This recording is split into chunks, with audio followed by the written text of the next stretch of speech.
भगवान जैसे ही वहां से आगे अपने द्वारिका जाने लगे, वैसे ही एक दीनहीन स्त्री की आवाज सुनकर के भगवान उसके पास दौड़े। अभिमन्यु की पत्नी उत्तरा के गर्भ में परीक्षित जी का जन्म होने वाला था। अश्वत्थामा अपमान को नहीं सह पाया और उत्तरा के गर्भ में ब्रह्मास्त्र को चला दिया, और गर्भ में ब्रह्मास्त्र की पीड़ा से उत्तरा भागी भागी अपने कुल देवता गोविंद की स्तुति करने लगी। पाहि पाहि महायोगी देव देव जगत्पते, नान्यं त्वद्भयं पश्ये यत्र मृत्युः परस्परम। हे महायोगी, हे देवाधिदेव, मुझ दीनहीन की रक्षा कीजिए। हे प्रभु, सांसारिक प्राणी जो स्वयं एक दूसरे की मृत्यु का कारण बनते हैं, यहां उत्तरा ने भगवान को महायोगी कहा। महायोगी मतलब शब में आप विराजमान हैं, आप मां के गर्भ में भी आप ही जीव का पालन करते हैं। कामम दह तुमाम नाथ मां में गर्भो निपात्यताम। हे गोविंद, आप मेरे गर्भ की रक्षा करिए। भगवान ने कहा, हे उत्तरा, तुम धैर्य रखो, सब कुछ ठीक हो जाएगा।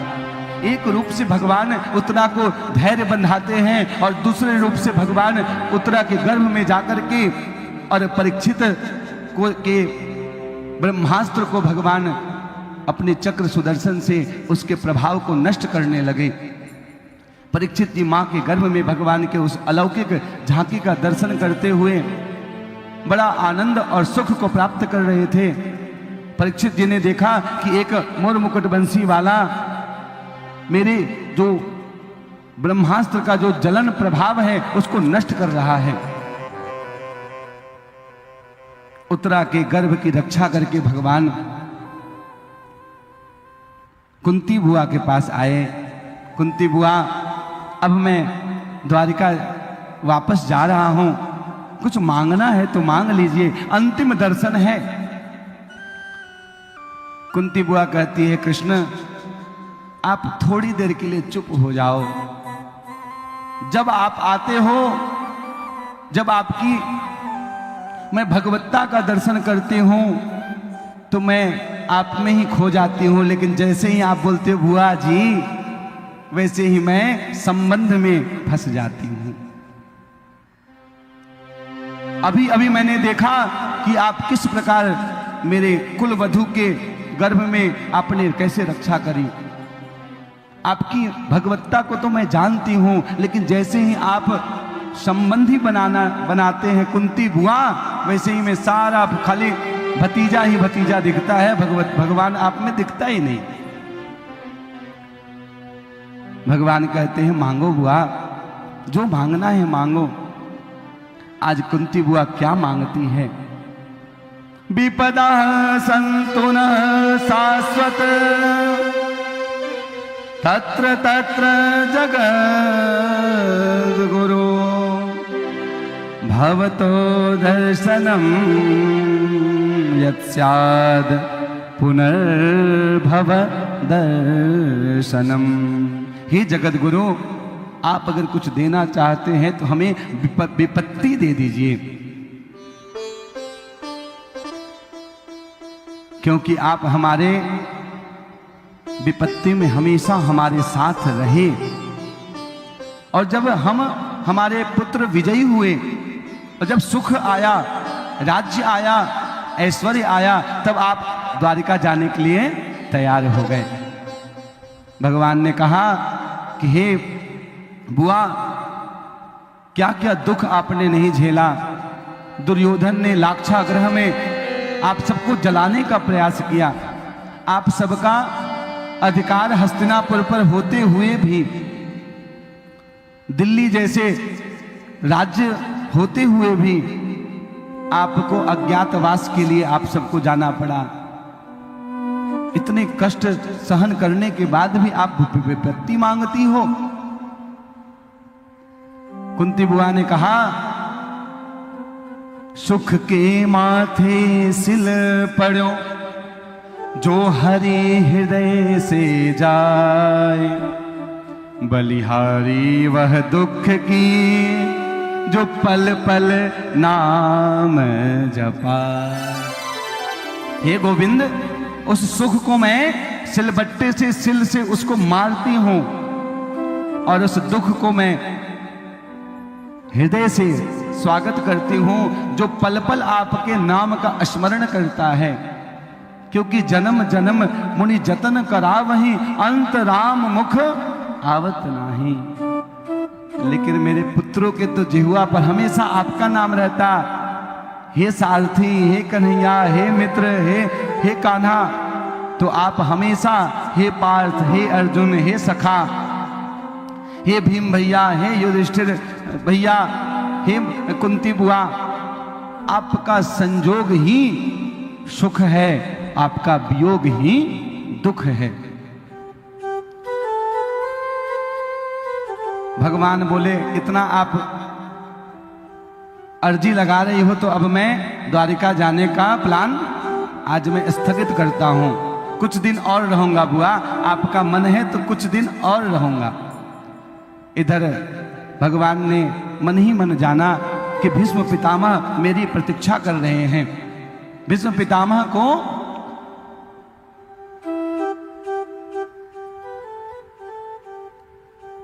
जब चाहेंगे तब ही मृत्यु हो, ऐसा वरदान मिला हुआ है।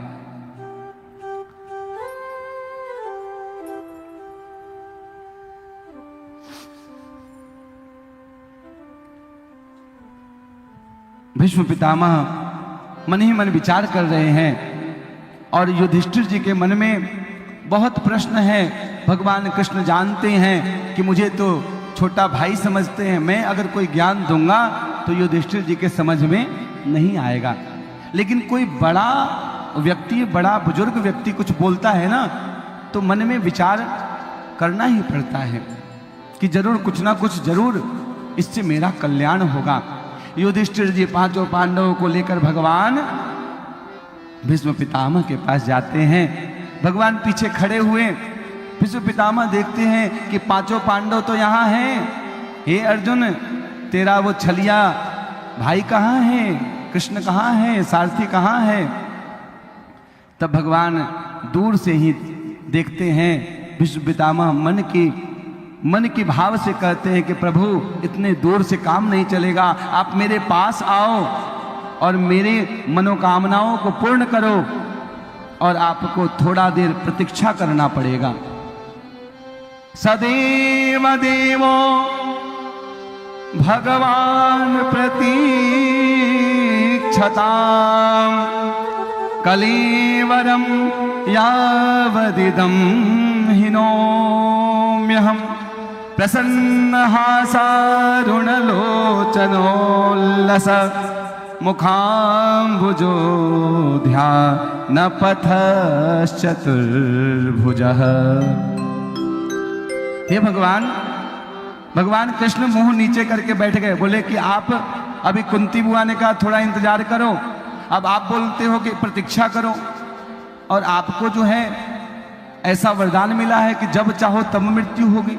अब कितनी देर तक आप प्रतीक्षा कराओ, इसका क्या भरोसा। इसलिए भगवान मुंह लटका के बैठ गए। भगवान भीष्म पितामह ने कहा कि गोविंद, ये तुम्हारा मुंह लटका हुआ ना अच्छा नहीं लगता।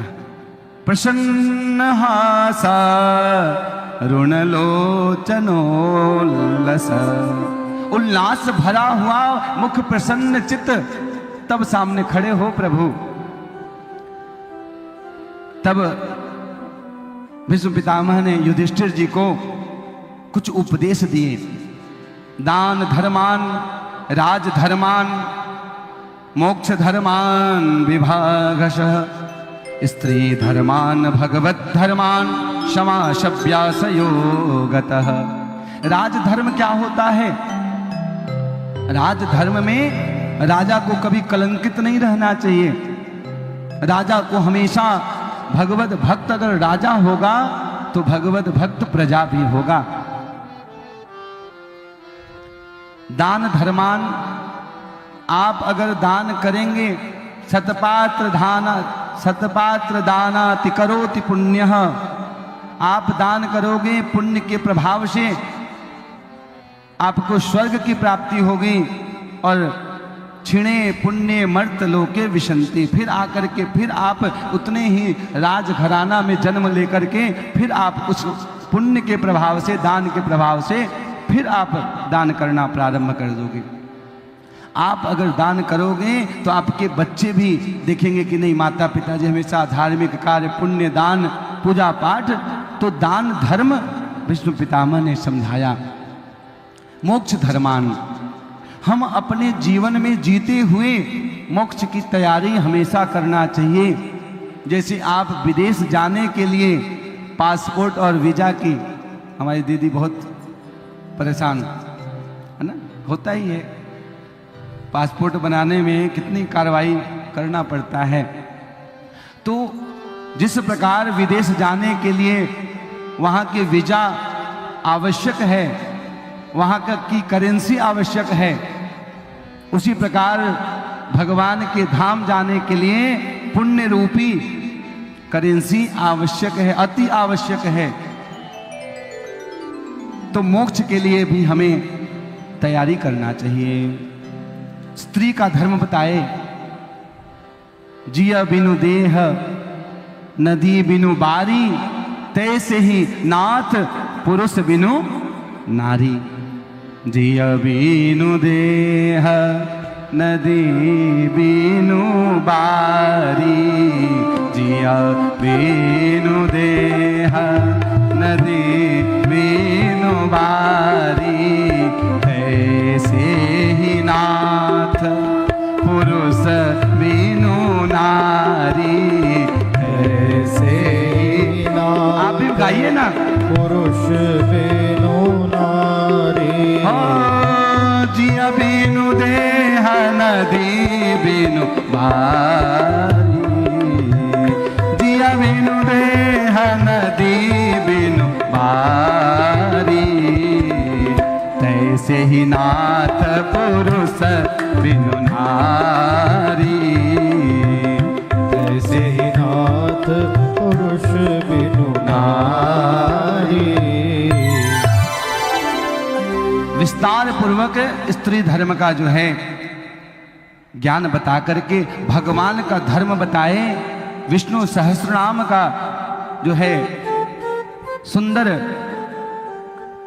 भगवान के धर्म के बारे में भगवान ने 11 श्लोकों से स्तुति किया।